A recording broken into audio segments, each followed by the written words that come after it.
Our mantra is kind of more mud, more obstacles, more than just a race, because there's a lot more, it's a full event we put on.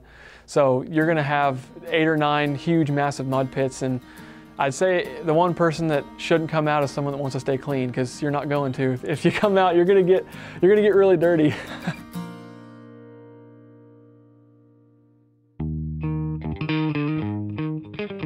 When it was started by myself, my older brother, and my wife, all three of us were kind of just into fitness growing up, always played sports.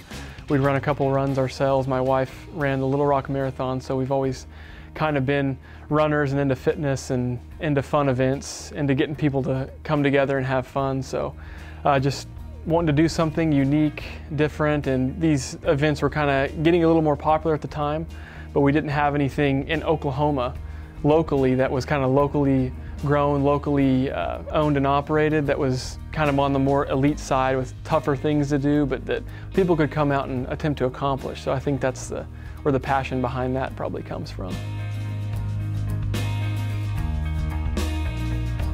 It's 4 miles, and you'll come up, the first obstacle you'll come up to is probably a little bit easier one to get you warmed up, maybe a short wall or a run-through tunnel that has tires that you have to barrel through, kind of like a football player.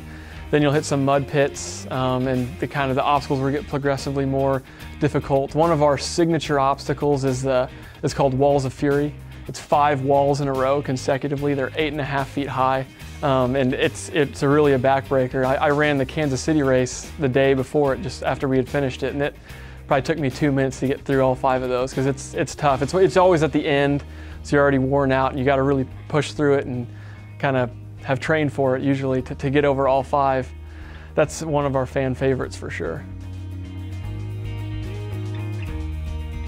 We're not just owners, we're owner operators. We don't make enough money off these events to hire a crew to come out and set it up, and I got this guy who does my carpentry or this guy who does my dirt work. Me, my brother, and my wife do everything, and that's from running our Facebook page, running our Twitter account. My wife does all the administrative stuff. Me and my wife answer basically every email that comes through our email account. We do all the administrative stuff. My brother went to Tulsa Law School, so he does the legal stuff and prepares the waivers and all the contracts we do.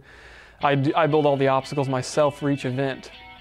So between the 3 of us, it takes about 15 days to set one event up, and it's just the 3 of us that do everything. We've got a semi-trailer that we have pulled around with all of our stuff in it, and we go and set up our event. It takes about 15 days to set that up, and 3 or 4 to take it down. And family usually comes out and volunteers at the events, and I've had a friend here or there come out and help do some carpentry, but basically the 3 of us knock it all out. So it's a lot of manual labor, but we love it. On race day, when you see almost 1,800 people show up and you started with nothing, you're overwhelmed with joy, and you pass it on to the runners and you're excited to see them.